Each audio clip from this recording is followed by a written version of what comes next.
दोस्तों, आज का विषय जो मुझे बोलने के लिए बोला गया है कि अंतर्राष्ट्रीय परिप्रेक्ष्य में ख़ास तौर से हमारा जो बॉर्डर्स है, उसके आसपास पड़ोसी देश है, उसके बारे में हम कुछ चीज़ें तथ्य आपके सामने रखें।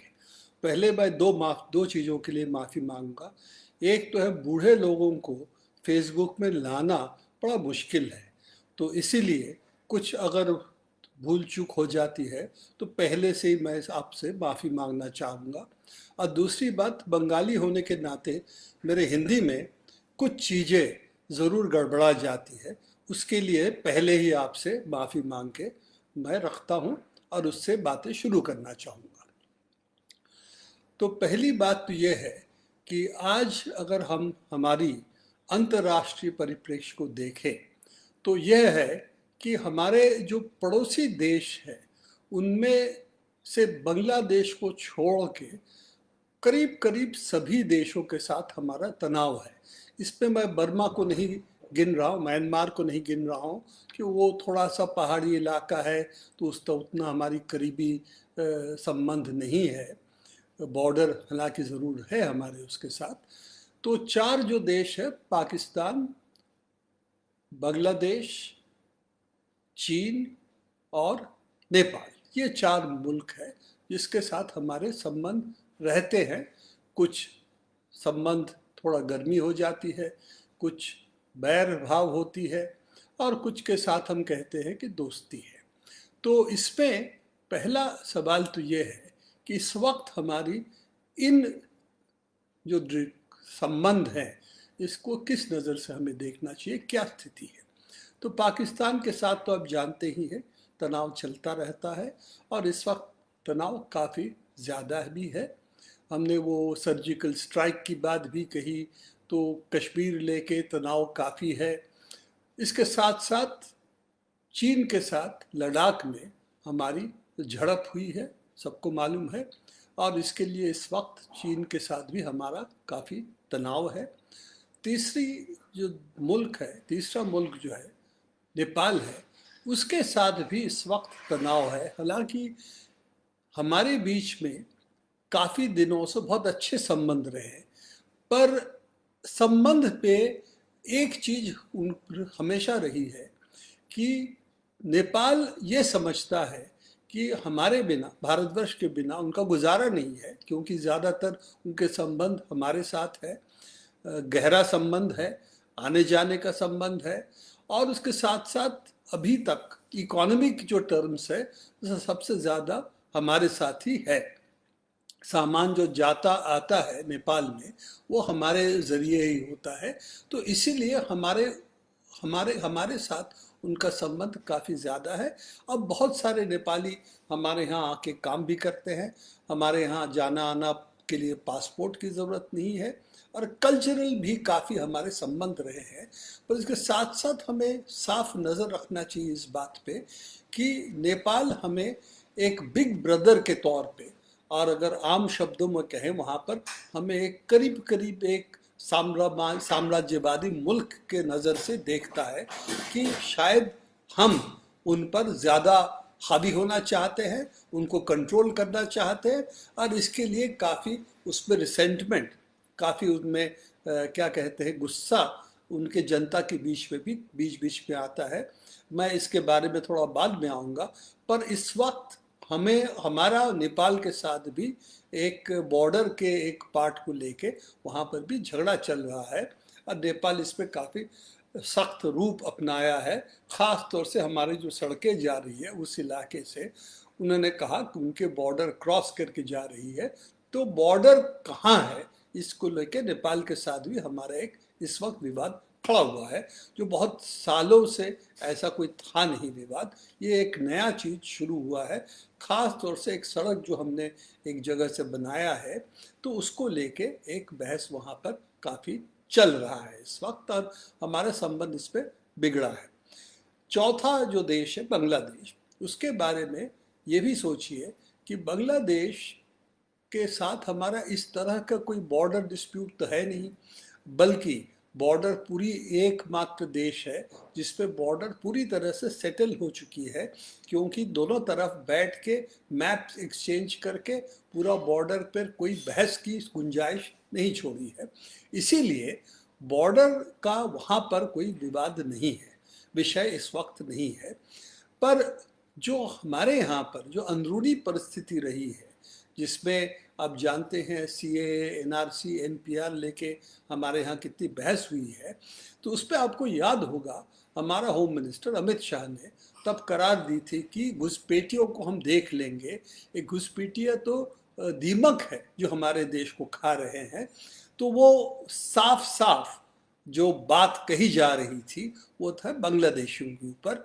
तो बांग्लादेशियों को दीमक कहना और कहना कि घुसपैठियों को हम निकाल बाहर करेंगे, ये चीज़ बांग्लादेश के लिए एक बहुत बड़ा धक्का था। और जो उनकी जो हमारे यहाँ मित्र हैं, उन्होंने कहा था इस तरह के बातें करके हिंदुस्तान, भारतवर्ष, उनके अंदरूनी जो मुस्लिम सेक्टेरियन मनोभाव है तो उनको बढ़ावा दे रही है, न कि सेक्युलर फोर्सेस को। तो सेक्युलर फोर्सेस को बांग्लादेश पे हम कमज़ोर करते हैं जब हम ऐसे बयान देते हैं। तो ये हमारी मोटा मोटा जो तस्वीर है ये है। मैं इस पर बारीकी से थोड़ा और बाद में आऊँगा। पर उसके साथ साथ हमें और भी देखनी पड़ेगी कि फॉरेन इंटरनेशनल रिलेशंस जो है उसको हम किस नज़रिए से, एक मार्क्सिस्ट होने के नाते, वामपंथी होने के नाते, किस नज़रिए से देखते हैं।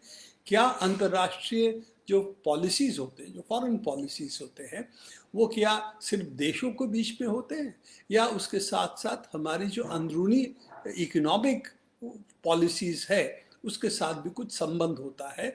तो एक तो साफ है कि हमारी इंटरनल पॉलिसीज़ और एक्सटर्नल पॉलिसीज़ को अलग करके नहीं देख सकते हैं। इसको देखना पड़ेगा हमें वर्गीय स्वार्थ से, किस वर्ग का क्या स्वार्थ है, इस चीज़ को देख के हमें देखना पड़ेगा। इसके हिसाब से अंतर्राष्ट्रीय रिलेशंस देशों को जो बनते हैं उसको देखना पड़ेगा। इसका मतलब भारतवर्ष के पूंजीपति वर्ग को ये अब इस वक्त जो उनके सामने सवाल है कि वो किस रास्ते पे जाए अंतर्राष्ट्रीय स्तर पे, और किस तरह से उनकी पूंजी की जो हिमायत वो कर सकते हैं, वो कौन सा देशों के साथ कैसे संबंध करने से वो हो सकता है। इस पे कोई दो राय नहीं कि 47 के बाद आज़ादी जब हमें मिली तब से हमारा ये एक प्रेशर हमारे यहाँ पर फॉरेन पॉलिसी में रही है कि क्या हम अमेरिका के पिछलग्गू बने, पूरी तरह से अमेरिका के सामने आत्मसमर्पण करें, ये कहें कि आप ही माई बाप हो, हम आपके ही पूंछ पकड़ के चलेंगे। ये तो हम एक जिसको कहते हैं एक ऑटोनमस फॉरेन पॉलिसी करें जिस पे हमारी एक ताकत हो कि हम अपने फॉरेन पॉलिसी खुद ही निर्धारित करेंगे। हमारे देश के स्वार्थ, सिर्फ देश के स्वार्थ नहीं, जो वर्गीय स्वार्थ यहाँ की पूंजीपति वर्ग है उसको ये समझे वो कि हमें सिर्फ अमेरिका के पिट्ठू बनने से हमारा फ़ायदा नहीं है। हमारा सब देशों के साथ एक समन्वय बना के, एक इक्विलिब्रियम बना के चलने से ही हमारा पूंजी की और देश की विकास दोनों हो सकती है। ये जो पहले की जो 47 की सवाल है वो आज भी हमारे सामने खड़ा है।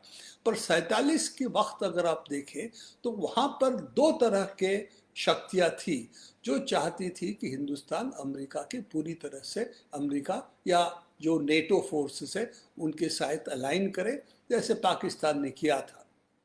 तो उसमें से एक शक्ति तो वो थी जो साम्राज्यवादी के शक्तियों के खिलाफ, ब्रिटिश कॉलोनियलिज्म के खिलाफ लड़ने से मना कर दिया था।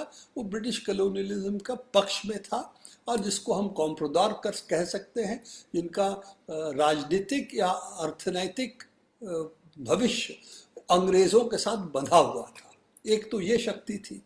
दूसरी शक्ति जो कि यहाँ के ट्रेडिंग सर्कल्स में काफ़ी थी, बहुत बड़ा हिस्सा, जो कि पूंजीपति इंडस्ट्रियल कैपिटल भी बनाना चाहता था पर उनके साथ साथ उनकी एक जिसको उस वक्त राष्ट्रीय स्वयंसेवक का उस वक्त जनसंघ भी नहीं था, आरएसएस की जो समझ थी वो बाद में साफ साफ उन्होंने इस बात को कहा था कि हिंद दुनिया में जो बंटवारा है इस तरह से है, एक तरफ कम्युनिस्ट और मुसलमान और कम्युनिस्ट वो हमारे दुश्मन है, तो हमारे अलायंस क्या होनी चाहिए, क्रिश्चियन यहूदी इन मुल्कों के साथ।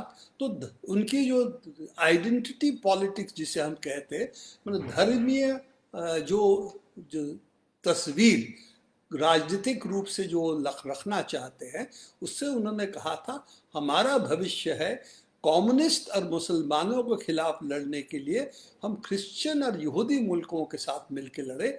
ये एक इनका राजनीतिक अंतर्राष्ट्रीय समझ था, और इसमें उनका जो उनकी पॉलिसीज में उनको ये भी था कि भारतवर्ष की जो सरकार होगी उसका काम यह है कि भारतवर्ष की पूंजी, जो भारतीय पूंजी, इनके मुताबिक हिंदू पूंजी, क्योंकि मुसलमान तो देश के नहीं है, उनके तो आप जानते हैं सावरकर से लेके सबको कहना है मुसलमान ही, सिर्फ हिंदू ही इस देश के नागरिक हो सकते हैं। तो इसके समझ से हिंदू पूंजी की बढ़ावा देना सिर्फ सरकार का काम है, और उनका ये था कि मतलब है पूंजीपति को बढ़ावा देना, ये नहीं है कि देश की तरक्की के लिए हमें ऐसे चीज कदम उठानी चाहिए जिसमें हम सिर्फ पूंजी की नहीं, आम जनता की खुशहाली के लिए हमें यहाँ इंफ्रास्ट्रक्चर बनानी है। हमारे यहाँ पर बिजली, टेलीकम्युनिकेशन, उस वक्त तो सिर्फ टेलीफोन ही थी और तो कुछ थी नहीं। एक हेवी इंडस्ट्रियल बेस बनना चाहिए। इंडस्ट्री बनाने के लिए हमें स्टील चाहिए, स्टील प्लांट चाहिए, हमारे यहाँ सड़कें बनानी चाहिए, और उसके साथ साथ, क्योंकि आज ये बात बड़ा साफ तौर से हमारे लिए अहमियत रखती है कि अस्पताल के साथ साथ दवाई बनाना भी हमारे लिए ज़रूरी है, और यह हमको खुद बनानी पड़ेगी, क्योंकि विदेशी पूंजी यह चीज़ अगर हमें देगी भी महंगा दामों में देगी, हमको पूरी तरह से उन पर डिपेंडेंट कराएगी। पर ये जो पॉलिसीज थी, जो पूंजीपति वर्ग की ही पॉलिसीज थी, बॉम्बे प्लान में टाटा बिरला ने बैठ के जो कहा था, तो उसके तहत जो प्लान था आरएसएस इसका मुखालफत करता था, कहता था पूंजी बाहर से आए कोई हर्ज नहीं, अंग्रेजों की पूंजी, अमेरिका की पूंजी आए, भारत सरकार का काम है हिंदू पूंजी को उसके साथ मिलाना और उसको समर्थन करना, यही सरकार की आर्थिक नीति होनी चाहिए। प्लानिंग से लेकर हर चीज को उसको समाजवाद कहते थे। तो यह जो चीज है, अंदरूनी पॉलिसीज और फॉरेन पॉलिसी उनके नज़र में भी अलग नहीं था। उनका भी था कि उनकी अंतर्राष्ट्रीय दृष्टिकोण, उनकी देश की जो बारे में जो दृष्टि थी उसी दृष्टि से निर्धारित हो रही थी। और हमारा ये कहना था कि अगर आज़ादी के बाद देश को तरक्की के रास्ते में ले जाना है, खुशहाली के रास्ते में ले जाना है, तो हमें समाजवाद की ओर बढ़ना पड़ेगा। ये तीन अलग अलग जो व्यू पॉइंट्स थे, एक भारतीय बड़े पूंजीपतियों की, जिसपे उनका था कि दोनों समाजवादी मुल्क और पूंजीवादी जो शक्तियां हैं उनके बीच बिचाव करके हमारी स्वकीय खुद की ताकत बढ़ानी है, और बढ़ाने के साथ साथ हमें यहाँ हेवी इंडस्ट्रीज पैदा करनी है।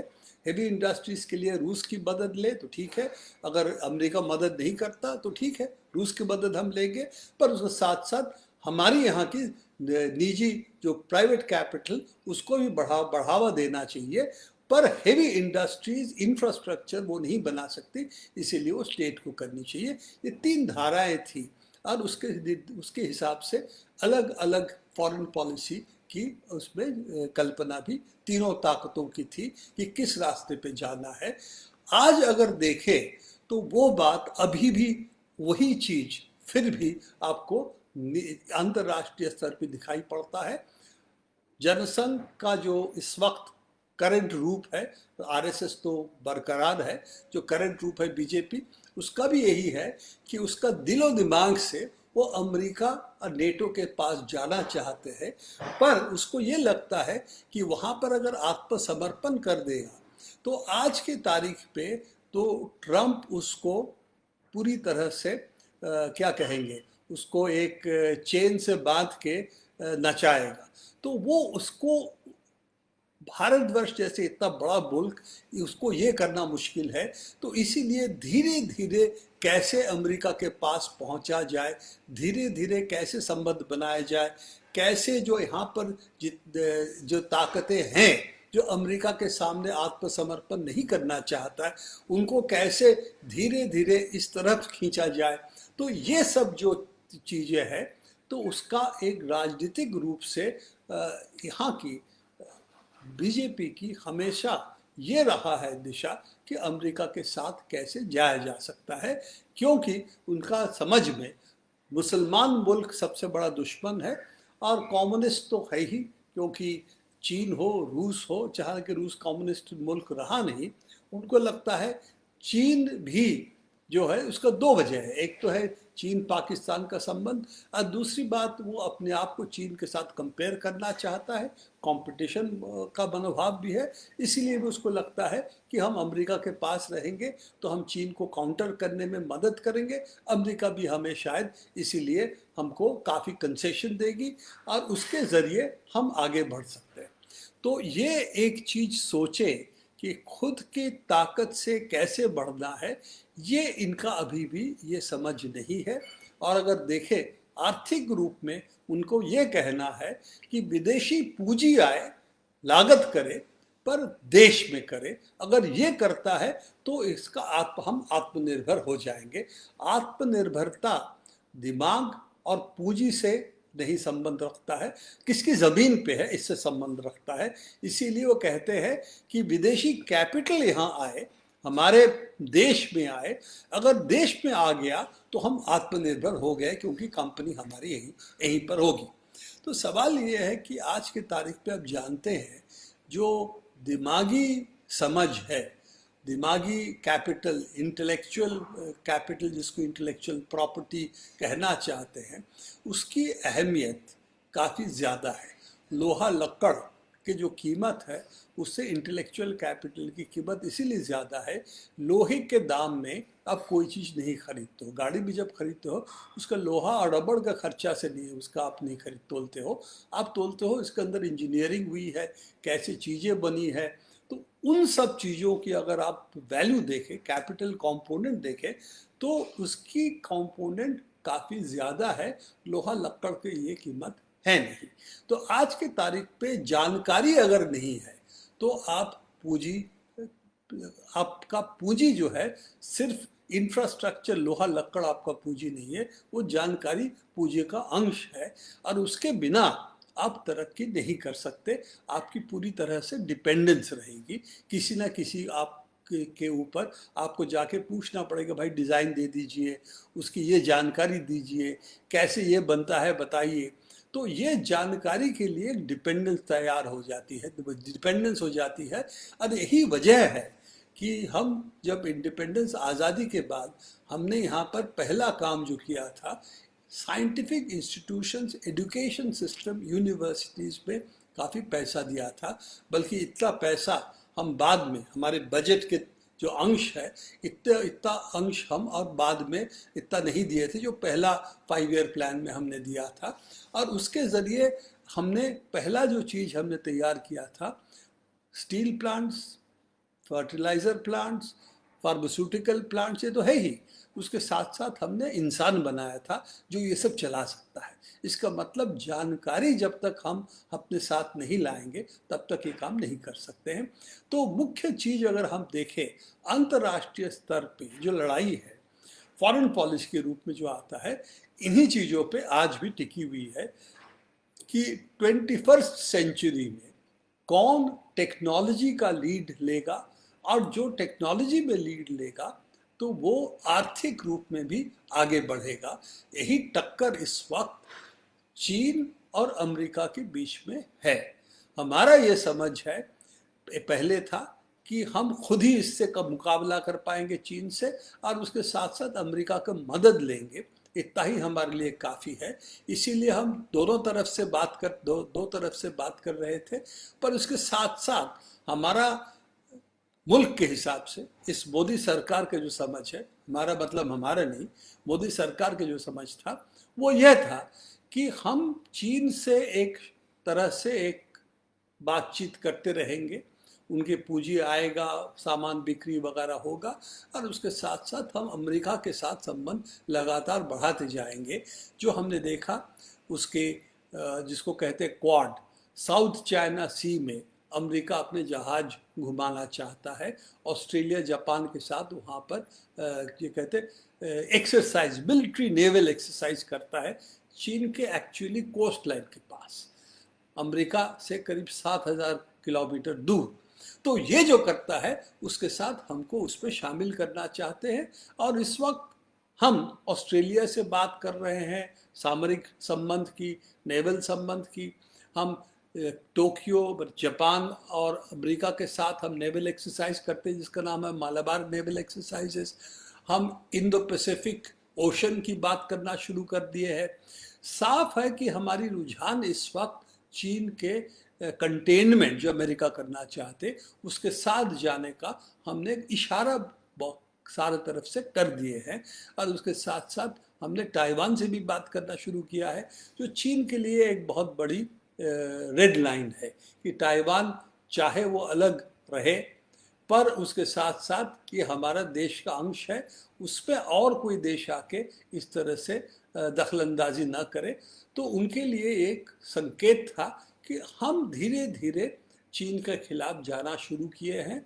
और हम जैसे रीजनल इकोनॉमी की जो बात कर रहे थे उसके साथ हम पूरी तरह से तो है ही नहीं, बल्कि इनकी जो चीन और दूसरे मुल्कों के बीच में इस वक्त जो रोड बेल्ट इनिशिएटिव कहा जाता है कि दुनिया की जो ट्रेड ज़्यादातर जहाज़ों से होता है, यूरेशिया जो सबसे बड़ा लैंड मास है और जिसके साथ अफ्रीका की बहुत घना संबंध भी है, ये लैंड मास सिर्फ जहाज़ों से नहीं, रोड से भी, रेल से भी कनेक्ट की जा सकती है। और ये पूरी कनेक्शन अगर होती है तो यूरेशिया अफ्रीका को लेके करीब दुनिया की 4/5 पॉपुलेशन यहाँ रहती है। तो इनके अंदर आपसी लेन देन बढ़ाई जाए, ये बेल्ट रोड इनिशिएटिव का कल्पना था। जो चीन इसकी अगुवाई इसीलिए भी किया, उसके पास इस वक्त पैसा है, इंफ्रास्ट्रक्चर बनाने की शक्ति है। उन्होंने कहा था हम बनाना चाहते हैं, पर दुनिया की ट्रेड तब मरीन नेवल ट्रेड से, सामुद्रिक ट्रेड से जाके ये एक बेल्ट रोड इनिशिएटिव से एक अलग तरीके से ट्रेड शुरू हो सकता है। और चीन के इस कोशिश में अमेरिका के खास क्या कहते हैं ऑपोजिशन था, और हम भी इसको अपोज किए ये कह के कि ये चीन पूरा एशिया पर अपना प्रभाव फैलाना चाहते हैं, ये इसके लिए हम इसका विरोध करते हैं। हमने बेल्ट रोड इनिशिएटिव में हम शामिल नहीं हुए। तो ये तो रही बड़ा पिक्चर जिसे कहते हैं, जो लार्जर पिक्चर है कि अंतर्राष्ट्रीय स्तर पे हमारे साथ इस वक्त जो है जो नेबर्स है वो हमारे साथ है नहीं। बांग्लादेश के अलावा हमारी जो यहाँ पर कम्युनल डिवीज़न हुई है, जिस तरह से मुसलमानों का टारगेट मोदी सरकार ने की है, दिल्ली राइट्स के बाद देख ही सकते हैं किस तरह से केसेस चल रहे हैं। इस पर ज़्यादातर केसेस जो विक्टिम्स हैं उन पर इस वक्त चल रहा है। तो उसको देखते हुए अब जिस तरह से बातें कही गई है लगातार, और अब जानते ही हैं जो बात जब कहते घुसपैठिया, वो बांग्लादेशियों पर आता है, क्योंकि पाकिस्तान से घुसपैठ करने कोई आ नहीं रहा है। तो घुसपैठिया का मतलब बांग्लादेशी, और इतना बांग्लादेश को भी समझ में आता है। तो बांग्लादेश में भी हम जो हमारे मित्र पार्टीज हैं, मित्र दो लोग हैं, उनको भी हम काफ़ी कोने में कर रहे हैं इस तरह के बातचीत कह के। तो ये तो हमारे यहाँ की बात रही। अब आता है कि लार्जर पिक्चर देखने के बाद अभी जो झड़पें चीन के साथ हमारे बॉर्डर में हुई उसको किस दृष्टि से देखें। तो पहली बात हमें समझना पड़ेगा कि नॉर्दर्न बॉर्डर जो शुरू होता है हमारा आसाम से लेकर लद्दाख तक, ये नॉर्दर्न बॉर्डर कभी भी सेटल्ड नहीं हुआ था। इसमें जो मैकमोहन लाइन कहते हैं, मैकमोहन लाइन नॉर्थ वेस्ट में नहीं है, मैकमोहन लाइन सिर्फ नॉर्थ ईस्ट में है। वो तिब्बत और अंग्रेज़ों के बीच में, उस वक्त ब्रिटिश इंडिया थी, उसके बीच में जो संबंध, एक ट्रीटी हुई थी, एक एग्रीमेंट हुई थी, तो चीन की सुजारिटी तिब्बत के ऊपर था। ये सभी तो उस वक्त मानते थे, अंग्रेज भी मानते थे। तिब्बत इस पर दस्तखत नहीं किया था, चीन इससे दस्तखत नहीं किया था। तिब्बत ने दस्तखत किया था, चीन ने दस्तखत नहीं किया था, इसीलिए चीन इसकी कभी भी उसको स्वीकृति नहीं दी। पर उसके साथ साथ चीन का मैकमोहन लाइन से इतना ये प्रॉब्लम नहीं था। उनका था कि जो लद्दाख बॉर्डर है, वो अक्साई चीन और लद्दाख के जो इलाका है, उसके अंदर उनके एक सड़क जाती है जो तिब्बत और शिनजियांग, तब हम सिंकियांग कहते थे, आजकल उसको शिनजियांग कहते हैं, शिनजियांग प्रदेश को कनेक्ट करता है। और वो रोड उन्होंने बनाना शुरू किया था करीब 52-53 साल में, और 57 में जाके वो उनका रोड कंप्लीट हो गया था। और तब हमको मालूम पड़ा कि अक्साई चीन से सड़क जा रही है। उस वक्त हमने कहा था कि अक्साई चीन हमारा है, उनका नहीं है।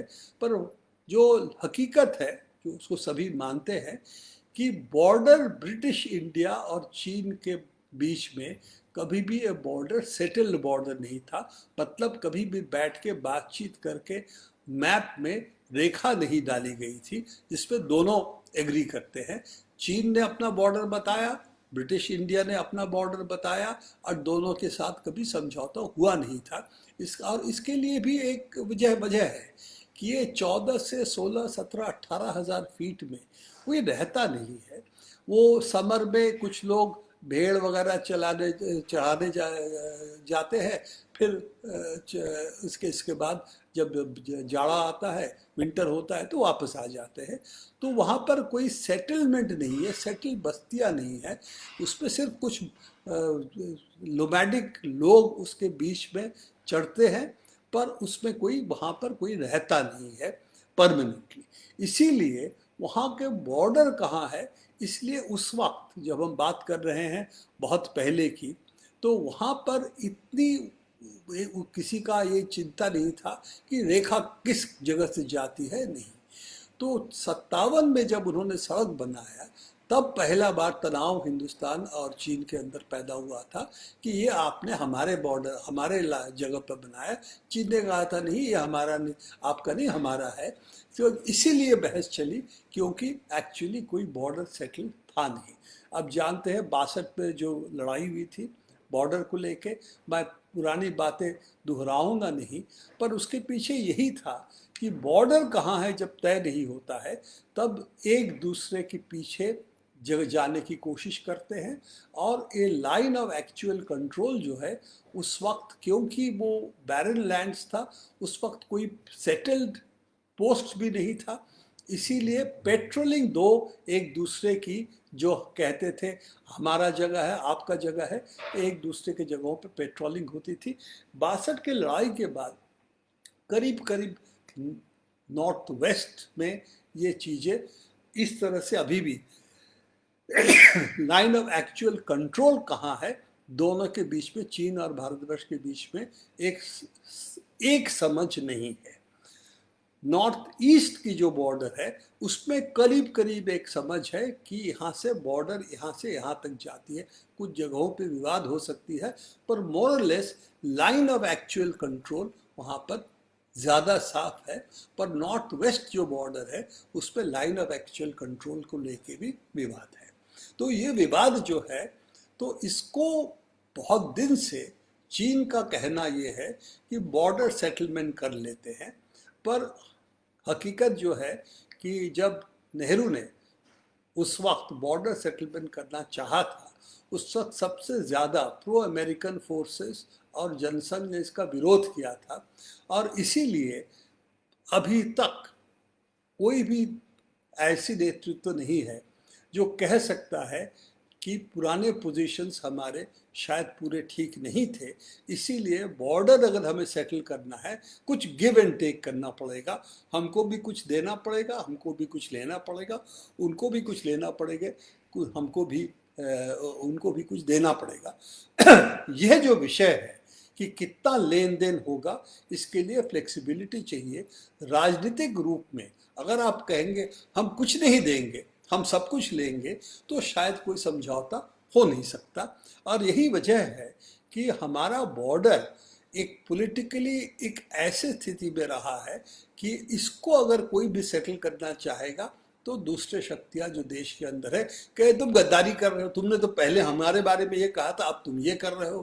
तो इसके देखते हुए सब इसका एक ठंडे घर में कोल्ड स्टोरेज में रखने का सभी पार्टियों की एक रवैया रहता है।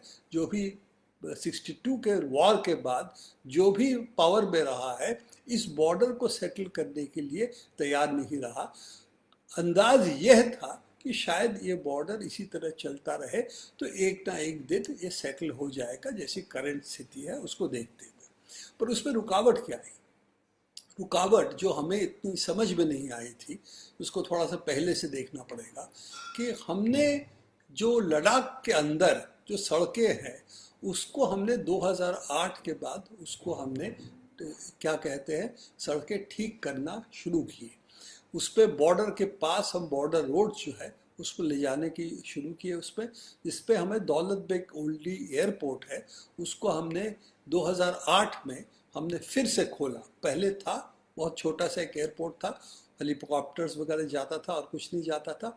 इसको हमने खोला और उसको काफ़ी थोड़ा बढ़ाया भी, ताकि वहाँ पर हेवी हेलीकॉप्टर्स भी वहाँ लैंड कर सकते हैं। और उसके साथ से दौलत बेग ओल्डी शायोक नदी से लेकर एक सड़क हमने बना लिए हैं जो कि गलवान के वैली के थ्रू आता है। और इसके वजह से ले और दौलत बेग ओल्डी एयरपोर्ट के बीच में जो दूरी है हमने काफ़ी कम कर ली है। दूरी मतलब कि बहुत जल्दी वहाँ पहुँच सकते हैं।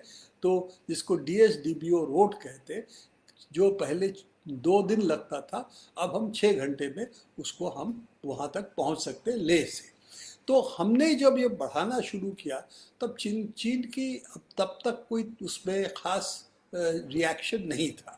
दौलत बेग ओल्डी हमने खोला था 2008 साल में, तब उनको इतना चिंता नहीं थी। उनको चिंता वो तब शुरू हुई जब अमित शाह ने कश्मीर की जो रीऑर्गेनाइजेशन के नाम पे, जम्मू एंड कश्मीर रीऑर्गेनाइजेशन के नाम पे, जब जम्मू को कश्मीर से अलग नहीं किया, जम्मू कश्मीर को यूनियन टेरिटरी बनाया, उसके साथ साथ लद्दाख को अलग करके उसको यूनियन टेरिटरी बनाया। तो उनको ये लगा लड़ाई तो जम्मू कश्मीर को अलग करने की बात होती थी, लद्दाख को क्यों अलग किया? इसमें भी शायद इतना उनको संदेह नहीं होता। इसके साथ साथ एक बात जो अमित शाह ने कहा था, उनसे उनको काफ़ी ज़्यादा चिंता लगता है इस वक्त चीज़ों को देख के लगता है हुई। क्योंकि उस वक्त अमित शाह ने कहा था हम पाकिस्तान ऑक्युपाइड कश्मीर को हम फिर वापस हिंदुस्तान में ले आएंगे और इसके साथ साथ अक्साई चीन पर भी हम कब्जा करेंगे। अगर आप देखें चीन का जो सड़कें हैं तो इस पे एक तो सड़क वो कशगर से जो सिंजियांग में है, कशगर के से लेकर मैप खोल के देखिएगा ग्वादर पोर्ट में जो जाता है, जिससे इसको चाइना पाकिस्तान इकोनॉमिक कॉरिडोर कह रहे हैं, CPEC से चाइना पाकिस्तान इकोनॉमिक कॉरिडोर के नाम से जो जाना जाता है। तो वो जाता है गिलगिट बल्टिस्तान से, एक तरह से वो पाकिस्तान ऑक्युपाइड कश्मीर में है, वो लद्दाख का भी पार्ट है। तो एक तो ये है कि हमने कहा इस सड़क जहाँ से जाती है वो जगह हम उस पर हम पाकिस्तान से वापस ले लेंगे। दूसरी बात हमने कहा अक्साई चीन भी हम वापस लेंगे। अक्साई चीन से सिंजियांग तिब्बत हाईवे जाता है जो कि उनके लिए स्ट्रेटेजिक 2 प्रदेश, तिब्बत और सिंजियांग, 2 बहुत अहमियत रखने वाली प्रदेश, इसके बीच में ये सड़क है। तो हमने एक हिसाब से इस एक स्टेटमेंट से हमने 2 खतरा चीन के लिए पैदा कर दी, ये कह के कि हम उनका CPP कॉरिडोर भी हम उसको तोड़ देंगे और शिनजियांग तिब्बत हाईवे को भी हम तोड़ देंगे। तो ये उनके लिए ये दो बातें, इस इंटरप्रिटेशन उनका था कि ये जो दौलत बेग ओल्दी से लेकर जो सड़कें बना रही है, वहाँ पर एयरपोर्ट्स, हम और भी कुछ एयरपोर्ट्स वहाँ बनाए हैं, तो इसमें शायद इनका नियत ठीक नहीं है। और ये जो कश्मीर का रीऑर्गेनाइजेशन का एक उद्देश्य चीन है और इसीलिए लद्दाख को अलग किया, उसको यूनियन टेरिटरी बनाया। तो उनकी स्ट्रेटेजिक थिंकिंग जो है उससे उनको लगा कि ये शायद इसका नियत अच्छा नहीं है। तो उन्होंने क्या किया, तो उन्होंने भी अपना तत्परता दिखाना शुरू किया, सड़कें बनाना शुरू किया। पहले से भी था उनका इंफ्रास्ट्रक्चर वहाँ पे, उसको मजबूत किया। उनके इंफ्रास्ट्रक्चर तिब्बत की क्योंकि लगवा हिस्सा है, तो उनका इंफ्रास्ट्रक्चर हमारे से आसान है एक हिसाब से। तो इंफ्रास्ट्रक्चर तैयार करने के लिए उन्होंने खर्चा की। तो दोनों तरफ से एक हिसाब से तैयारियां हुई कि बॉर्डर की जो मिलिट्री इंफ्रास्ट्रक्चर उसको हम तैयार करें। वो डिफेंसिव था, ऑफेंसिव था, ये नियत किसको समझ में आएगी ये तो अलग बात है, क्योंकि हम समझते हैं ये डिफेंसिव है, वो समझते हैं ये ऑफेंसिव है, और वो जो कर रहे हैं उसके भी दोनों सवाल हमारे सामने भी रहता है। तो इसके साथ साथ जो चीज़ हुई जिसके लेके इस वक्त बातें चल रही है, वो ये है कि कौन कहाँ पेट्रोल करेगा, किसका बॉर्डर कहाँ तक है, इंटरप्रिटेशन क्या होगा। तो जो बहुत दिन से जो सवाल ठंडा पड़ा था, इसलिए कि बहुत ठंड जगह है ये, तो ये सवाल हीटअप होना शुरू हो गया कि लाइन ऑफ एक्चुअल कंट्रोल है कहाँ। लाइन ऑफ एक्चुअल कंट्रोल जहाँ पर डिमार्केटेड नहीं होता, ये बहस हमेशा रहता है।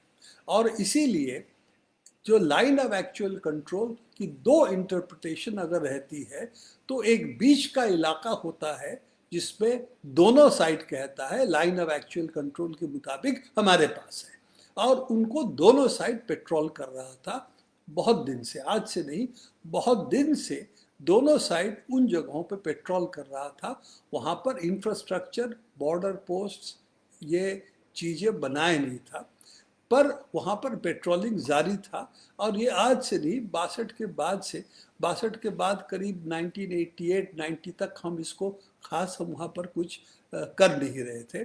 पर जनरल पनांग ने उस दिन, जो अपने वीडियो में भी देखेंगे, यूट्यूब में है, उन्होंने चर्चा की, उन्होंने साफ कहा कि 88-90 के बाद हमने अपनी फॉरवर्ड पोजीशन को स्ट्रेंथन की, तो हमने इन जगहों पर गश्त लगाना, पेट्रोल करना, ये सब शुरू किया, और इंफ्रास्ट्रक्चर भी हमने बनाना शुरू किया। उनका शब्द था फॉरवर्ड पोजीशन हमने लेना शुरू किया, मतलब कि हम बॉर्डर तक जाने लग गए। बॉर्डर तो है नहीं, क्योंकि दोनों साइड बॉर्डर है ऐसा माना नहीं है। तो लाइन ऑफ एक्चुअल कंट्रोल तक हम जाना शुरू किए। लाइन ऑफ एक्चुअल कहाँ से है, इस पर भी बहस है। और ये दोनों साइड कुछ जगहों पर जहाँ पर पेट्रोल कर रहे थे, जब गश्त कम थी तब शायद इतनी सवाल आती नहीं थी। बीच बीच में झगड़े हुए हैं, बीच बीच में झड़पें हुई हैं। एक इस पर सावधानी थी कि दोनों साइड ने यह कहा था गोली नहीं चलाएंगे, तो ये बॉर्डर कभी भी इस पर गोली नहीं चला। इस पर हाथापाई हुई है कई बार, पर इस पर लोग मरे नहीं इस बार के अलावा। तो इसीलिए ये जो अभी तक जो बात थी, ये थी कि लाइन ऑफ एक्चुअल कंट्रोल कहाँ है, इसको लेके बहस थी। और इस बहस इस वक्त इसीलिए हीटअप हो रहा है कि दोनों साइड इसमें अपना गश्त बढ़ाया है, इसके साथ साथ इंफ्रास्ट्रक्चर अपने बॉर्डर के समझ से, अपनी लाइन ऑफ एक्चुअल कंट्रोल के समझ से वो अपना इंफ्रास्ट्रक्चर बना रहा है। जाहिर है कि अगर लाइन ऑफ कंट्रोल डिफाइन नहीं है, कुछ जगहों पे इस पे झगड़ा होगा, और उस झगड़े के साथ साथ हाथापाई भी हो सकता है। और जो गलवान नदी की ऊपर, जो वैली के ऊपर बहुत पतली नदी है, ऐसा नहीं कि बहुत बड़ा नदी है, उस पर जो झड़पें हुई है उससे दोनों साइड पे लोग मरे हैं। हो सकता उनका ज़्यादा, उनका कम, हमारा ज़्यादा, हमारा कम, पर ऐसा नहीं कि सिर्फ हमारे ही मरे हैं, उनके भी मरे हैं। उन्होंने जानबूझ के नंबर्स बताए नहीं, उससे लगता है कि शायद उनके कम मरे, वो इसको हमारे काटे घाव पे नमक नहीं छिड़कना चाहते, इसीलिए उन्होंने कम बताया नहीं। पर ये भी है, उनके भी मरे हैं। पर जो बातचीत से निकल के आ रही है, गलवान नदी की जो ऊपर जो बहस जो हुई है, तो उसको रिज के ऊपर हुई है कि जो वैली के ऊपर जो इलाका होता है उसको लेके बहस हुई है, और वहाँ पर किसकी इंफ्रास्ट्रक्चर होगी या नहीं होगी, इस पर बहस हुई है। और रिज के ऊपर कहाँ एक्चुअली लाइन ऑफ कंट्रोल होना चाहिए, इसके लिए बहस हुई है। मेरे हिसाब से मोदी जो उस बात कहा था उस दिन, इस वाक्य जिस पे काफ़ी चर्चा हुई है कि वो हमारे बॉर्डर क्रॉस नहीं किए, हमारे साइड में कोई इंट्रूशन नहीं हुआ, ना कि हमारे साइड पे वो है। तो ये दो वाक्य जो कहे हैं, तो इस पे ज़रूर अगर ये बात सही है तो हाथापाई हुई ही क्यों? तो इसका मतलब हम उसके बॉर्डर पे गए क्या? तो ये जवाब उन्होंने दिया नहीं। साफ ये है कि बॉर्डर वहाँ डिफाइन नहीं है, इसीलिए ये भी सही है कि वो हमारे साइड पे आए नहीं, और ये भी सही है कि हमारे साइड पे वो आए। जब लाइन ही नहीं है तो कौन किसको क्रॉस किया नहीं किया, ये बताना संभव नहीं है। तो अब जो समझौता जो हुआ है, जो पहले होना चाहिए था, हाईएस्ट लेवल पे उनको बातचीत होनी चाहिए। जब गर्म हो रहा था, क्लैशेस हो रहे थे, हाथापाई पहले से हुआ था, तब लोग मरे नहीं थे। तो उस हाथापाई के बाद ये ज़रूरी था कि हाईएस्ट लेवल पे इसको बातचीत करके सुलझाया जाए। तब इनको लगा था कि शायद इतना सीरियस नहीं है। ये तो उनको लगा था हम भी इस पे चौड़ा हो सकते हैं, हम भी अपना दादागिरी कर सकते हैं। चीन इस पे इसीलिए पीछे हटेगा क्योंकि चीन इस वक्त दुनिया में थोड़ा कमज़ोर पड़ गया है। अमेरिका उसके खिलाफ एक जिहाद छिड़ा हुआ है एक हिसाब से, और कोरोना वायरस के नाम से बहुत सारे गालियां दे रहा है। तो इस वक्त चीन कोने में है, हम शायद थोड़ा ज़्यादा चौड़ा हो सकते हैं। चीन इस पे बैक ऑफ कर जाएगा हमारी, अगर हम इस तरह से रहेंगे तो। क्योंकि इसके जो ज़रूरत था, जब हीटअप हो रहा था तब ज़रूरत था कि हाईएस्ट लेवल्स पे आप बात करके इसको तुरंत निपटाने की कोशिश ना करें। इसके जगह पे हमने इसको लो लेवल मिलिट्री जनरल के स्तर पे, ये राजनीतिक बहस है, राजनीतिक सवाल है, ये मिलिट्री सवाल नहीं है।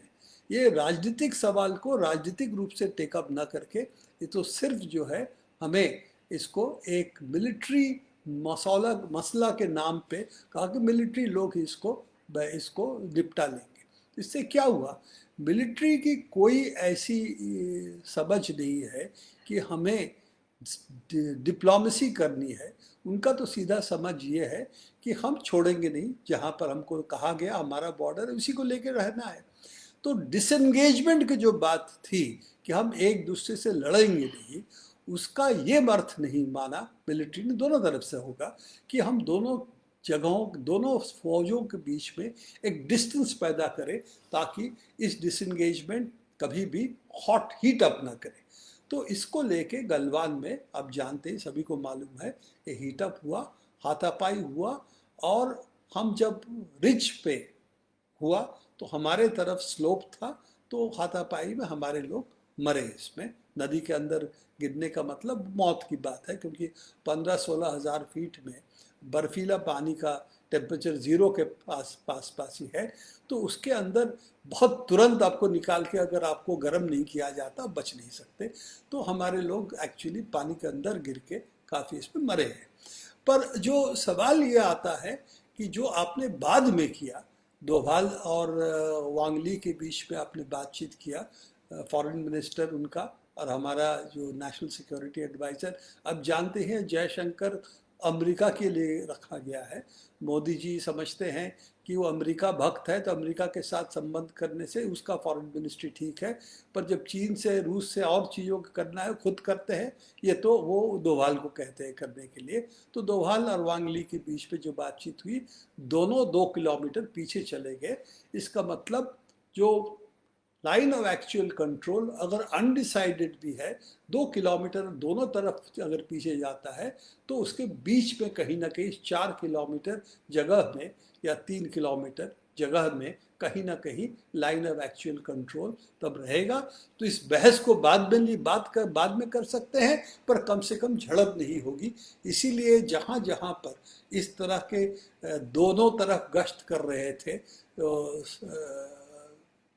आपके और भी जो हॉटस्पॉट्स है, डेप्सन प्लेन, सोंगपो लेक जो कहते हैं, फिंगर्स जिसे कह रहे हैं, इन सब जगहों पे दोनों पक्ष 2 किलोमीटर पीछे जाने का मतलब ये है कि लाइन ऑफ एक्चुअल कंट्रोल इस 4 किलोमीटर के बीच ना कहीं है। ये मत समझिए कि 2 किलोमीटर मतलब 4 किलोमीटर हुआ। लाइन ऑफ एक्चुअल कंट्रोल से दोनों 2 किलोमीटर वापस जा रहे हैं अपने लाइन ऑफ कंट्रोल से। तो ये ऐसा नहीं है कि दोनों के बीच में 4 किलोमीटर का फासला हो गया, पर 3 किलोमीटर का भी फासला हो जाता है तो आपस में भिड़ंत नहीं होगी। तो ये समझ के हमने इस तरह से इस चीज़ को अभी इस वक्त निपटाया है। इस पे जो कांग्रेस इस वक्त है वो चाहता है कि इस बात को कहे कि हम सही नेशनलिस्ट हैं, आप तो पीछे हट गए। पर हकीकत ये है कि लद्दाख बॉर्डर में लड़ाई करके ना हिंदुस्तान ना चीन का कोई फ़ायदा है। इसीलिए इसको किसी भी तरह के निपटना इस वक्त हमारे लिए ज़रूरी है, क्योंकि ये अगर हॉट वॉर होता है तो इससे न कि हमारा फ़ायदा है न चीन की। ये सवाल नहीं है कि किसका ज़्यादा नुकसान होगा, किसका कम नुकसान होगा, सवाल है दोनों को नुकसान होगा। अंतर्राष्ट्रीय स्तर पे, राष्ट्रीय स्तर पे दोनों को नुकसान होगा। चीन इस वक्त पैंडेमिक में, कोविड-19 एपिडेमिक पे इतना पड़ा नहीं है। हमारे यहाँ एपिडेमिक की आप देख ही रहे हैं किस रफ्तार से इस वक्त बढ़ रहा है। हम एक ऐसा मुल्क है जहाँ पर लॉकआउट करने के बावजूद लगातार हमारा ग्राफ ऊपर जा रहा है, जबकि ब्राज़ील जहाँ पर लॉकआउट हुआ ही नहीं, उनका भी कर्व कुछ हद तक फ्लैट होते नज़र आता है। हमारे यहाँ ऐसा कुछ तस्वीर दिख नहीं रहा है। हमारे ग्राफ लगातार बढ़े जा रहा है। इसका मतलब कि एपिडेमिक का फैलाव जिस तेज़ी से हो रहा है हिंदुस्तान, हमारे हालत और भी खराब होने वाला है। इसीलिए ये समझना कि इस एपिडेमिक के बीच में एक जंग भी कर लेंगे तो बेवकूफ़ी वाली बात होगी।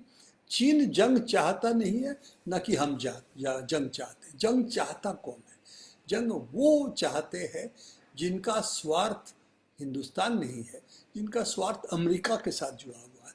अमेरिका के जो पिछलग्गू जो शक्तियां हैं, अखबार में है, टेलीविज़न में है, ऐसे बोलने वाले भी है, कुछ राजनीतिक पार्टियों के अंदर भी है, तो वो चाहते हैं कि हिंदुस्तान और चीन में झगड़ा बढ़े, और जब झगड़ा बढ़ेगा हम चीन के सामने कमज़ोर पड़ जाएंगे आर्थिक रूप में, सामरिक रूप में। तब हमारा आश्रय अमेरिका के अलावा कुछ होगा नहीं। तो अमेरिका को पिछलग्गू बनाने की जो सोच आज़ादी के बाद से चली आ रही है, वो शक्तियाँ अभी भी देश में है, और वो शक्तियाँ लगातार पैदा होगी, क्योंकि अमेरिका के पास पैसा है।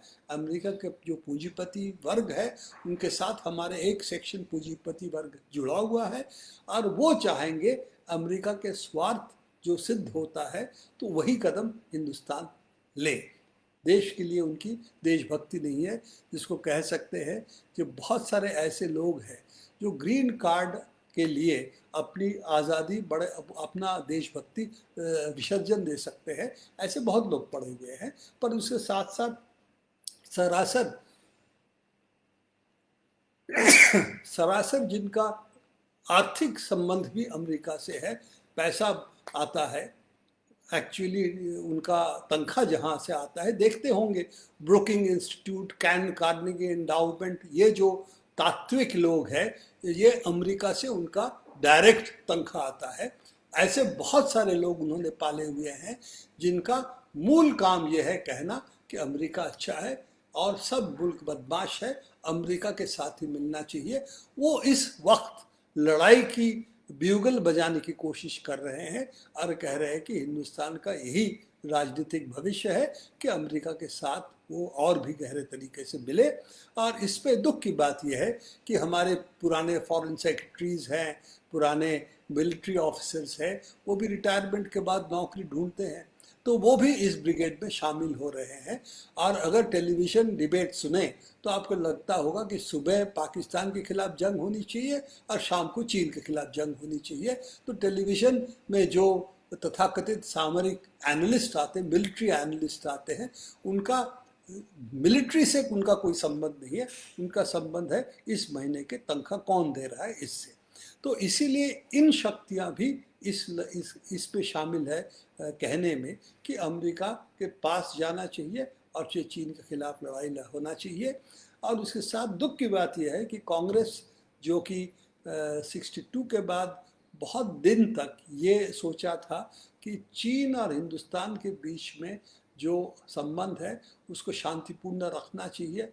अमेरिका के पास नेहरू 62 के बाद गए थे और उसके बाद ये समझ पाए कि इसके साथ जाके हिंदुस्तान का फ़ायदा नहीं है। हाथ मड़ोड़ते हैं, हर चीज़ मांगते हैं, कहते हैं कि निजी पूंजी विदेश से आने की खुली छूट मिलनी चाहिए, और इसके साथ कहते कश्मीर के बारे में भी हम बीच बिचाव करेंगे, आप हमारे ऊपर छोड़ दीजिए। इन सब कह के उनको ये लगा था कि अमेरिका के साथ जाके हमारा कोई फ़ायदा नहीं है, इसीलिए चीन के साथ शांतिपूर्ण संबंध बनाने चाहिए।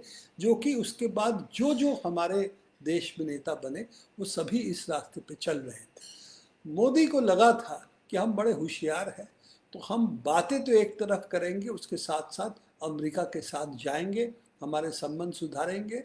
और मैंने जो कहा था जनसंघ की जो समझ है, जो अभी बीजेपी की भी है, तो उनके अंदर वो चीज़ अभी भी भरी पड़ी हुई है कि निजी पूंजी यहाँ की और अमेरिका पूंजी इसी को मिलाना है, और इसको कैसे मिलाए, देश के लोगों को कैसे उस तरह से ले जाए, इसका ही हमारा राजनीतिक लक्ष्य होना चाहिए। और इसके साथ साथ जो वेस्ट में, अमेरिका, नेटो देशों में जो इस्लामोफोबिया है, उसके साथ साथ बड़ी अच्छी पटरी संघियों की बैठती है, तो वो भी करना चाहिए। उनका प्रॉब्लम ये है कि जहाँ पर वो हैं साउथ एशिया में, इस तरह से करना चाहेंगे, क्या ये चल सकता है? कि आज की दुनिया में जहाँ पर अमेरिका की शक्ति आर्थिक रूप में, सामरिक रूप में कमज़ोर हो रहा है, क्या संभव है? अमेरिका सिर्फ अपने मिलिट्री ताकत से अफ़गानिस्तान में गए, वहाँ पर पीछे जा रहे हैं। इराक में गए, वहाँ पर भी उनको छोड़ना पड़ा।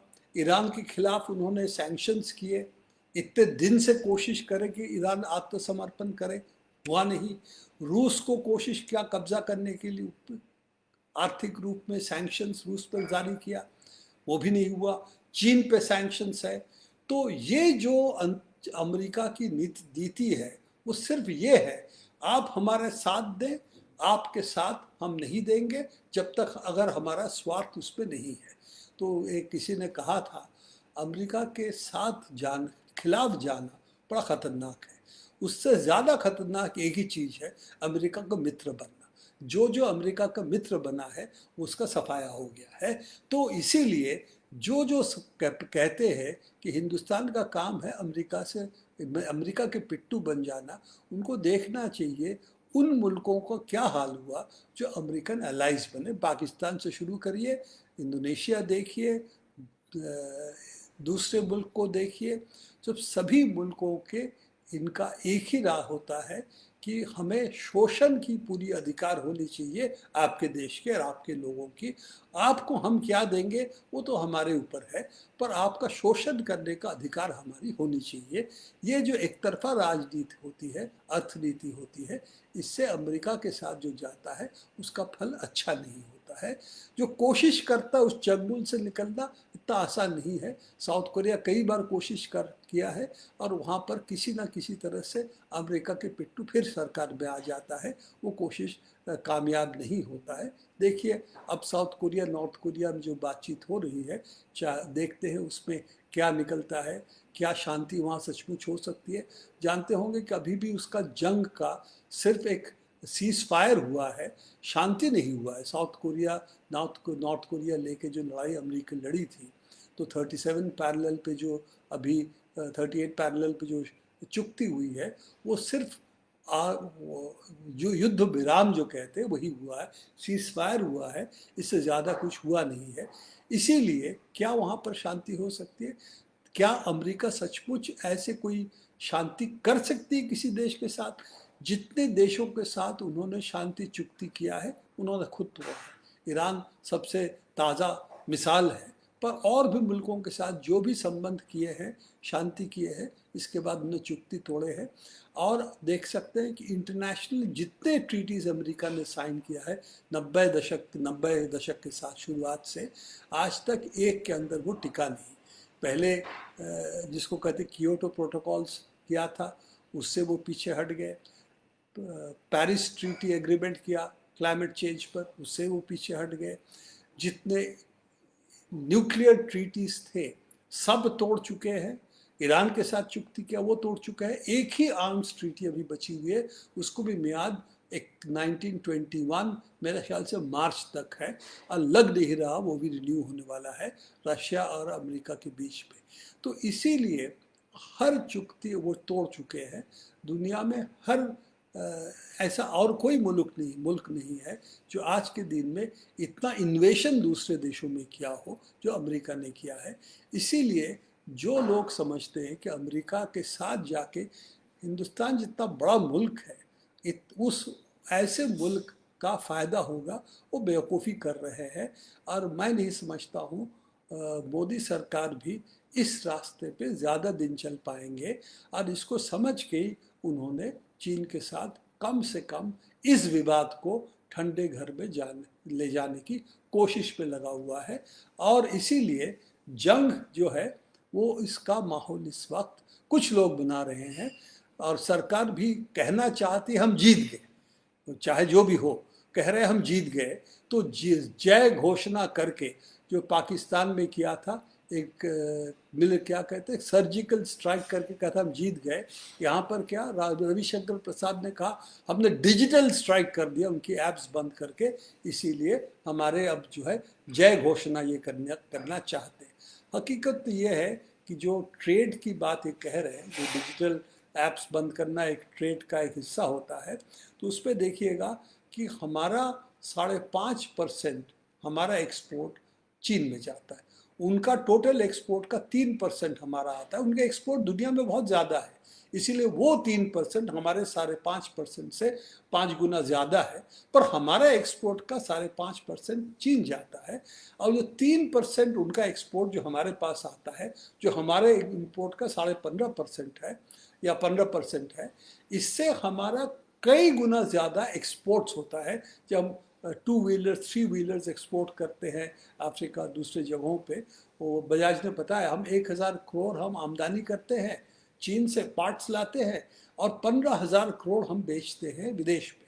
तो अगर 1000 करोड़ रुकावट हो जाएगी तो 15,000 करोड़ भी हम बेच नहीं पाएंगे। इसीलिए मत समझिए कि हमारे लिए इतना आसान है ट्रेड रिलेशंस को ब्रेक करना। एक तरफा ब्रेक जो हम करना चाहते हैं इस वक्त कितने दूर तक चलेगा देखनी पड़ेगी, क्योंकि पूंजीपतियों के स्वार्थ में ये सरकार चल रही है। तो हमें नहीं लगता कि ये बहुत ज़्यादा दिन तक ले जाएंगे। कुछ जिसको करते हैं कह सकते हैं वारापेनशिप करके इसको किसी ना किसी तरीके से शायद इसको सुलझाने की अब कोशिश करेंगे। ट्रेड वार ट्रंप ने कोशिश किया, अमेरिका का इकोनॉमी हमसे मजबूत है, इसके बाद भी वो सक्सेसफुल नहीं हुए। तो चीन के साथ भी ट्रेड वार करके हमें नहीं लगता कि हम सक्सेसफुल हो पाएंगे। इसीलिए हमें शांति की बात करें और इसके साथ साथ करें जो लोग अमेरिका के साथ जाना चाहते हैं वो देशद्रोही है, एक हिसाब से देश का भला नहीं चाहते हैं। और इसीलिए हमारा स्वार्थ इसी में है जिसको कहते हैं स्ट्रेटेजिक ऑटोनॉमी, कि हम अपना रास्ता खुद चले अपने देश के स्वार्थ के लिए। और ये मत भूलिएगा कि ये सवाल भी हमारा अंदरूनी आर्थिक और राजनीति से जुड़ा हुआ है। अंतर्राष्ट्रीय नीति अलग नहीं है, देश की अंदरूनी आर्थिक और राजनीतिक जो इश्यूज है उससे अलग नहीं है, उसी का ये अंग है। एक्सटर्नल पॉलिसीज आर रिफ्लेक्शन हम of the internal policies of the country. हमारे एक्सटर्नल पॉलिसीज़ वही होंगी जो इंटरनल पॉलिसीज़ है। और इसीलिए दोनों को मिला के देखने की ज़रूरत है। मैं इसी बात पे 1 घंटा बोल चुका हूँ, काफ़ी ज़्यादा हो चुका है, इसीलिए इस बात को अभी ख़त्म कर रहे हैं।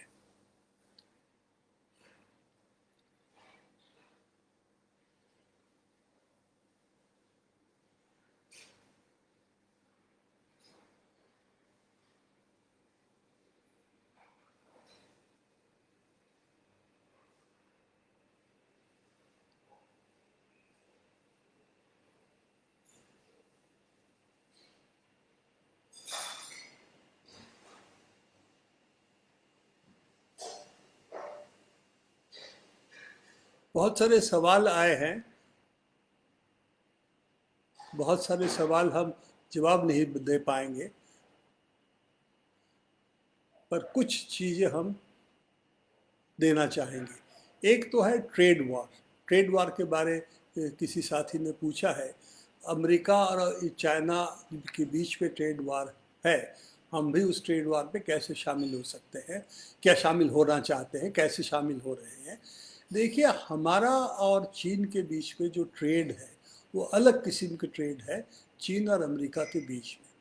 चीन का कुछ डिपेंडेंस अमेरिका की कुछ चीज़ों पे है, ख़ास तौर से जो चिप्स कहते हैं, उनके चिप्स की डिज़ाइन बहुत सारे अमेरिका से आती है, और क्योंकि उस चिप्स की इंटेलेक्चुअल प्रॉपर्टी अमेरिका से है, वो इसका उस पर पाबंदी लगाया है कि वो चिप्स चीन में जाना नहीं चाहिए। और चीन का एक सवाल ये है कि उनकी जो इलेक्ट्रॉनिक एक्सपोर्ट होता है और बहुत बड़ा पार्ट ऑफ द एक्सपोर्ट में ये चिप्स जाता है। तो चिप्स अगर बंद हो जाता है तो चीन क्या कर सकता है। तो चीन इसके बारे में ऐसा नहीं कि उनको ये मालूम नहीं था, तो वाकिफ थे। उनको था कि जल्दी शायद ये जंग नहीं होगा, ट्रेड वॉर नहीं होगा, इसीलिए उनकी जो तैयारी थी कि हम कितना जल्दी सचमुच हम सॉवरेन हो सकते हैं, मतलब हम जो बुनियादी रूप से हर चीज़ बना के क्षमता रखें, बनाए ये नहीं, बनाने की क्षमता होनी चाहिए कि अगर वो बंद हो जाता है रास्ता तो हम कुछ कर सकते हैं। पर चिप्स बनाने में हो सकता उनको 18 महीने से 3 साल उनको डिले हो सकता है। अगर 3 साल पीछे चले जाते क्या होगा, लेटेस्ट टेक्नोलॉजी, डिजिटल टेक्नोलॉजी हर 3 साल, 3 साल 5 साल में बदलता है, जनरेशन बदल जाता है। तो वो एक हिसाब से कुछ चीज़ों में वो पीछे हो जाएंगे कुछ दिन के लिए। तो उनकी जो टेक्नोलॉजी होगी 3 या 5 साल पुरानी होगी। किन चीज़ों में, सेलफोन्स है, कंप्यूटर्स है, इन चीज़ों में पीछे हो सकती है। तो उन्होंने इसकी तैयारी जो की थी वो यह थी कि अगर ऐसा कदम होगा तो हमारे पास स्टॉक होनी चाहिए, और उसके साथ साथ हमें तेज़ी से जो हमारी अलग डिज़ाइन है उसको हमें लागू करना चाहिए। वो अलग डिज़ाइन हो सकता है इतना एफिशिएंट ना हो, इसीलिए डिवाइस इतना अच्छा नहीं होगा, मतलब थोड़ा बड़ा हो जाएगा। जितना चीज़ें उस पर क्रैम कर सकते, भर सकते, शायद नहीं कर पाएंगे। पर क्योंकि चीन, हिंदुस्तान में आप देखे होंगे, चीन हमारे यहाँ जो फ़ोन बेचता है, जो सस्ता फ़ोन बेचता है, वो फिर भी बेचेगा। तो हाई एंड फ़ोन जो है उस पर शायद उनकी प्रॉब्लम हो सकती है। इस वक्त हाई एंड फ़ोन में चीन की हुआवे कंपनी और भी 1-2 कंपनियां हैं, ये एप्पल या आपका सैमसंग को टक्कर दे रहा था। वो टक्कर क्या 2-3 साल और दे पाएगा या 2-3 साल बाद ही दे पाएगा, वो देखने की बात है। पर बहुत सारे ऐसी चीज़ें हैं, चीन में नुकसान ज़रूर होगा, पर उसके साथ साथ उनको एकदम बैठा नहीं सकता, क्योंकि इसकी तैयारी खास तौर से चिप्स के बारे में उनकी जानकारी थी, जानते थे एक ना एक दिन ये होगा, और उसको तैयारी वो रख रहे थे। 5G को लेके बहस जो चल रहा है कि हुआवे 5G पे सबसे आगे है दुनिया में, उनके पेटेंट्स भी है, फंक्शनिंग पूरा सिस्टम वो डिप्लॉय कर सकते हैं, फ़ोन से लेकर पूरा स्विचेस से लेकर पूरा 5G सिस्टम्स वो डिप्लॉय कर सकते हैं। और पूरा पश्चिमी दुनिया में ऐसा कोई और कंपनी नहीं है, हर चीज़ जो कर सकता है। इसीलिए 5G में अमेरिका और ऐसे देशों पीछे है, अब चीन इस पे आगे है, पर चिप्स पे निर्धारित है ये। सो ये दूसरे तरह से उनको काटने की कोशिश कर रहे हैं। पर 5G में अभी भी जो टेक्नोलॉजी का एक्चुअल चीन के पास लीड है। हर सेक्टर को अगर आप देखें तो इलेक्ट्रॉनिक सेक्टर को छोड़ के हर जगह पे चीन बराबरी में है इस वक्त, सिर्फ इलेक्ट्रॉनिक्स में, चिप्स में वो पीछे है। और वही जो अमेरिका ने इसीलिए इस इलाके में उसको अटैक किया है। चीन ने अमेरिका पे जो अटैक किया है वो है कि उनकी जो कहते हैं उसका एग्रीकल्चरल सरप्लस जो है, ख़ास तौर से जो ट्रम्प के भक्तों की जगहों से ज़्यादा आता है, जिसको कहते रेड स्टेट्स करते, रेड मतलब नहीं कि हमारा लाल जैसा, रेड स्टेट्स मतलब रिपब्लिकन स्टेट्स। वहाँ पर बहुत सारे स्टेट्स ऐसे हैं जो बहुत सारे पैदावार करते हैं, कॉर्न की, भुट्टे की, इस तरह के बहुत सारे प्रोडक्ट्स करते, वो चीन में बेचते हैं। तो उन्होंने वहाँ पर हमला किया कि हम आपकी चीज़ें नहीं लेंगे। तो ये ट्रेड वार एक हिसाब से राजनीतिक ये भी है कि कौन कितना किसको कितना नुकसान पहुंचा सकता है। चीन ने मान लिया उनका नुकसान होगा, पर उन्होंने कहा कि हम घुटने नहीं टेकेंगे। एक बार हमने घुटने टेक दिए तो हमारा इसमें पराधीनता की रास्ते में फिर जाएंगे। तो इसीलिए जब टक्कर ले ही लिया अमेरिका ने, हमारे साथ ट्रेड वॉर शुरू ही कर दिया, इसको आखिर तक ले जाना है।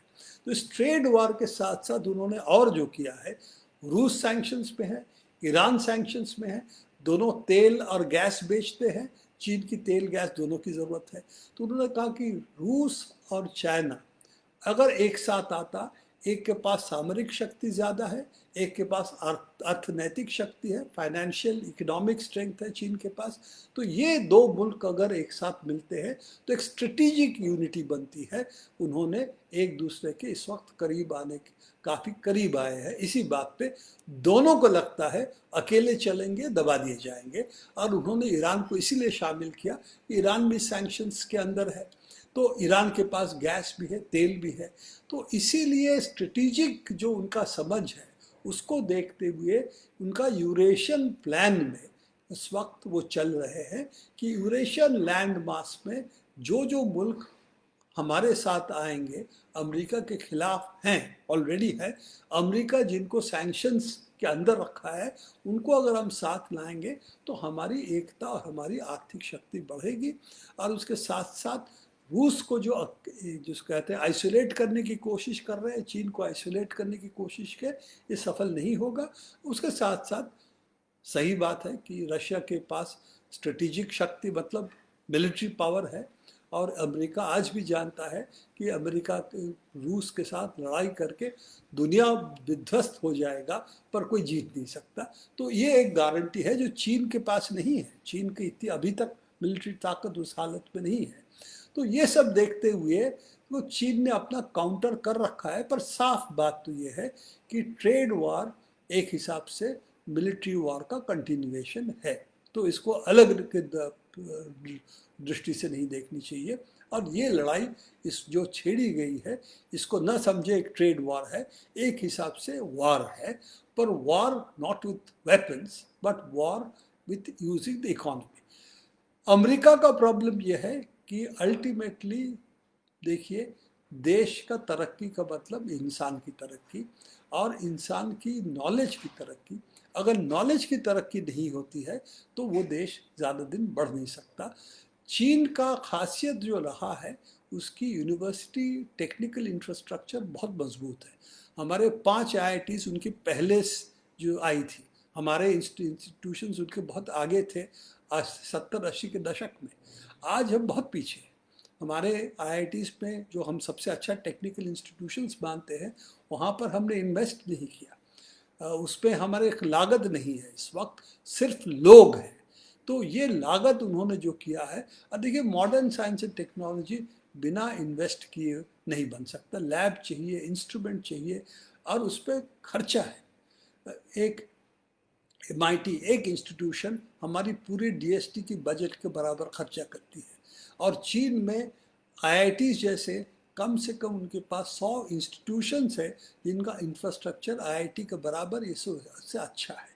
तो ये देखते हुए उन्होंने इंसान के ऊपर जो ध्यान दिया है, जो हमने देना बंद कर दिया। हमने तो कहा निजीकरण करेंगे, लोग खुद ही सब सीख लेंगे, पैसा दे के सीख लेंगे, इसकी क्या, उस पर क्या चाहिए, हमें इस पर इन्वेस्टमेंट करने की क्या चाहिए। तो ये जो हमने किया है, चीन ये ना करके, चीन जो इन्वेस्टमेंट लोगों पे किया है, आज उनके पेटेंट से लेकर पेपर से लेकर हर चीज़ में वो अमेरिका को पीछे छोड़ रहे हैं। अमेरिका का अभी भी कुछ इलाके में लीड है, बहुत इलाकों में नहीं है। तो इसीलिए लंबे अरसे में चीन के पास 1.5 बिलियन लोग हैं, अमेरिका के पास 300 मिलियन है। उसमें भी हायर एजुकेशन ज़्यादातर लोग करना नहीं चाहते। साइंस टेक्नोलॉजी में हिंदुस्तानी, चीन, कोरियंस यही सब भरे पड़े हुए हैं, और उनको भी वो भगा रहे हैं इस वक्त। ट्रंप ने हमको भगाया बोल के जो वीज़ा नहीं देंगे, और चीन को तो वैसे ही बंद कर दिया। तो इसको देखते हुए अमेरिका इस कंपटीशन में, लंबे अरसे के कंपटीशन में अमेरिका टिक नहीं सकता। तो इसीलिए उसको समझौता आज या तो कल करना पड़ेगा, क्योंकि इस तरह से अगर वो चलेगा तो वो चीन से धीरे धीरे पीछे होने लगेगा। तो उसका क्या वो बदल सकते, नहीं बदल सकते सामरिक रूप से, मिलिट्री पावर इस्तेमाल करके? तो इसीलिए रशिया और चीन की जो नज़दीकी है, तो इसलिए उनको रशिया चीन को इस तरह से प्रोटेक्ट करता है कि वो अगर चीन पे आक्रमण करेगा तो रशिया भी उसके पीछे है। तो इसको देखते एक समन्वय फिर से बना है दुनिया में, जो 90 के दशक के बाद टूट गया था। कहते थे कि सोल हेजेमॉन अमेरिका बन गया है, वो नहीं है। इस वक्त काउंटरवेलिंग ताकत भी रशिया चीन एक साथ आने के लिए हुआ है, ख़ास तौर से चीन की आर्थिक शक्ति और रूस की सामरिक शक्ति। तो ये तो इसकी पहली ये बात है। और एक बुकलेट पब्लिश करने की है, तो ये तो दूसरों का काम है। मैं बोल सकता हूँ, लिखना जो है, आर्टिकल्स लिखता हूँ, किताब लिखना की अभी तक मुश्किल है। पर ठीक है, आप लोग जब कहते हैं, देखते हैं कैसे इस चीज़ को कर सकते हैं।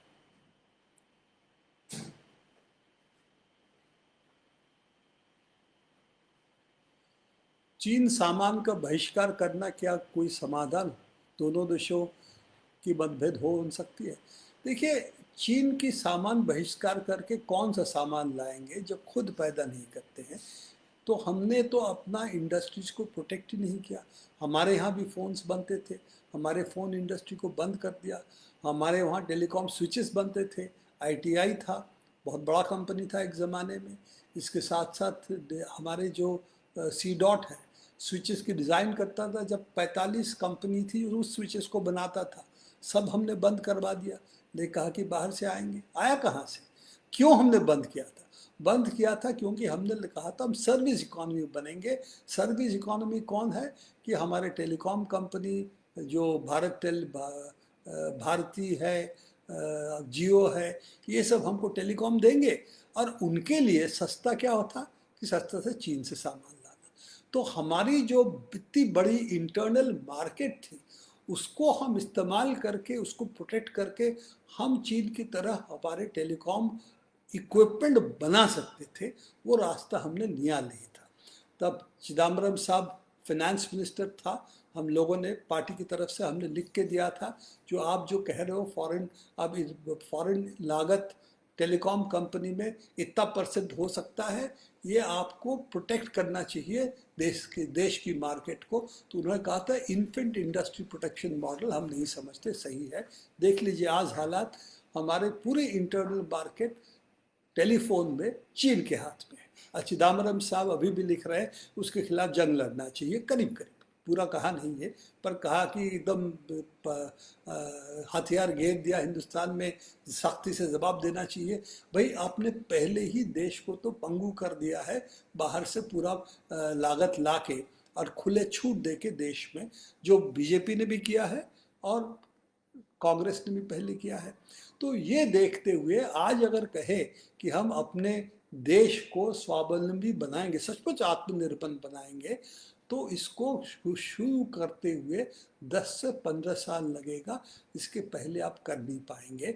तो अगर आज कहे कि हम सब सामान लाना बंद कर देंगे चीन से, तो हम कहाँ से लाएंगे? उसको दुगुना दाम से अमेरिका से लाएंगे। अमेरिका उत्पादन तो करता नहीं, आप जानते हैं। अमेरिका क्या कहते हैं, आर्म्स एंड वेपन्स के अलावा इस वक्त और कोई चीज़ बनाता नहीं है, वो भी चीन से खरीदता है, दूसरे जगहों से कर सकता है पर ज़्यादातर सामान उनको वहीं से आता है। तो ये जो चीज़ें हैं, ये एक दिन दो दिन की बात नहीं है, इसके लिए लंबी प्लानिंग करनी पड़ती है। और अगर छवि आपके पास वो है तो उसके लिए 10-15 साल लगेंगे। इसीलिए ये ट्रेड वार अगर करेंगे तो मैंने जो कहा था, हमारा नुकसान इस पे ज़्यादा होगा, क्योंकि हम छोटे इकोनॉमी है, इसीलिए हम इतना सहन नहीं कर पाएंगे। ख़ास तौर से जब इकोनॉमिक इस वक्त जीडीपी हमारा कम से कम 5 से 6% कम होने वाला है इस साल। लोगों में इतनी भारी पैमाने पर बेरोजगारी है, इस वक्त बंद करना हमारे लिए संभव नहीं है। ये तो अगर करेंगे तो बहुत नुकसान होगा। दूसरी बात देखिए, हमने ऐप्स बंद कर दिया, ठीक है ना, सही बात है, ठीक है, ऐप से क्या होता है, टिकटॉक से कोई नुकसान होने वाला है। पर हिंदुस्तान और चीन के बीच पे जो ट्रेड होता है, उसमें जो वी चैट है उसके ज़रिए होता है। क्यों कि हिंदुस्तान चीन के अंदर कोई भाषा कॉमन लैंग्वेज तो है नहीं, और वी चैट के अंदर जो आपका ऐप है उसके ज़रिए ट्रांसलेशन बहुत अच्छी तरह हो जाती है, चीन टू इंग्लिश, तो इंग्लिश टू चीन। उस पर फ़ोटो ले लेते हैं, क्यूआर कोड होता है, क्यूआर कोड भेज देते हैं कि ये सामान आपको भेज रहे हैं। तो लेन देन जो होता है उसका counter part bank transaction, information transaction आपका होता है वीचैट से। तो ये सब चीज़ें बिना समझे, हथियार तो कमान तो हमने दाग दिए, तो कैसे इसको सुलझाएंगे देखना पड़ेगा। मुझे लगता है कि बहुत दिन तक ये चलेगा नहीं। फिर एक बार एक बड़ा क्या कहेंगे, मोदी शी जिनपिंग की एक मुलाकात होगी, उस पर कहेंगे ठीक है हमने ये मान लिया। मोदी आके घर में आके कहेंगे कि ये डर गए हमसे, डर के मान लिया, ठीक है ना, तो हमने दिखा दिया अपना। ये तो उनके तो ट्रोल ब्रिगेड है, कहेंगे कि देखिए वाह वाह जी, मोदी जी ने शांति भी कर ली, जंग भी कर ली, जो कहा। इस तरह से कैसे सुलझाएंगे वो देखना पड़ेगा। पर इस बार लगता है कि वो थोड़ा ज़्यादा नाजुक स्थिति में पहुंच गए, इससे रिकवर करना इतना आसान नहीं होगा। इसीलिए देखना पड़ेगा कैसे कब कैसे करते हैं। पर सबसे ज़्यादा चिंतित इस वक्त भारतवर्ष के पूंजीपति वर्ग ही है, क्योंकि उनका लगता है ये ज़्यादा दिन चला तो उनका व्यापार भी ठप होने वाला है।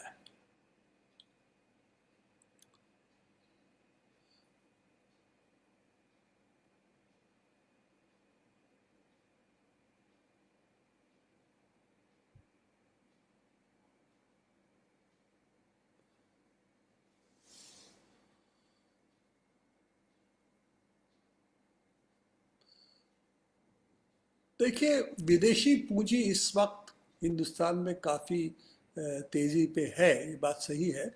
पर उसके साथ साथ हमारे जो पूंजी है, रिलायंस जैसे कंपनी, वो इतना ही हमारे देश के लिए ख़तरनाक है, क्योंकि जिस तरह से मोनोपोली करता है, कर लिया है, एक हिसाब से जियो हमारे सामने सबसे बड़ा चैलेंज होकर निकलेगा, क्योंकि टेलीकॉम में करीब करीब सबको वो रास्ते में बिठा दिया है। तो पब्लिक सेक्टर को नुकसान तो हो ही रहा है, और सब निजी कंपनियों को भी नुकसान हो रहा है।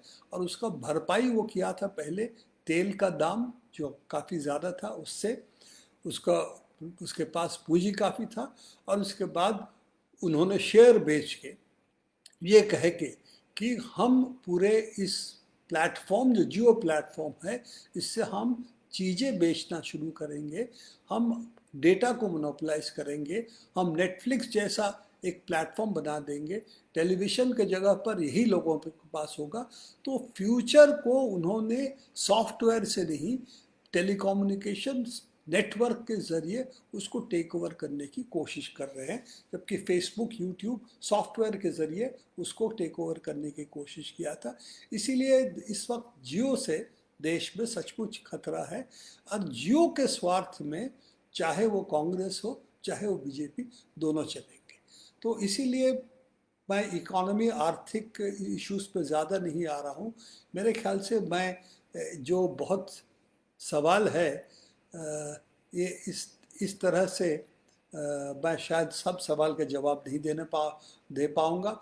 किसी ने कहा, बड़ी अच्छी बात है, कहा कि आप इतने बूढ़े नहीं हो। देखिए, मेरा 73 साल है, सचमुच मैं बूढ़ा हूँ। इसीलिए अभी बोल चुका हूँ, 1 घंटा 21 मिनट हो गया। तब आपको इजाज़त देनी पड़ेगी, इसी से मैं ख़त्म करता हूँ। हालांकि मेरा वक्त उन्होंने दिया था 8:30 तक, मैं 9 मिनट पहले आपसे माफ़ी लेके विदाई लेना चाहता हूँ। 1 मिनट दे ले, ठीक है, मैं इसी बात से ख़त्म कर रहा हूँ। धन्यवाद सबको, साथियों, सुनने के लिए और हमारे साथ रहने के लिए।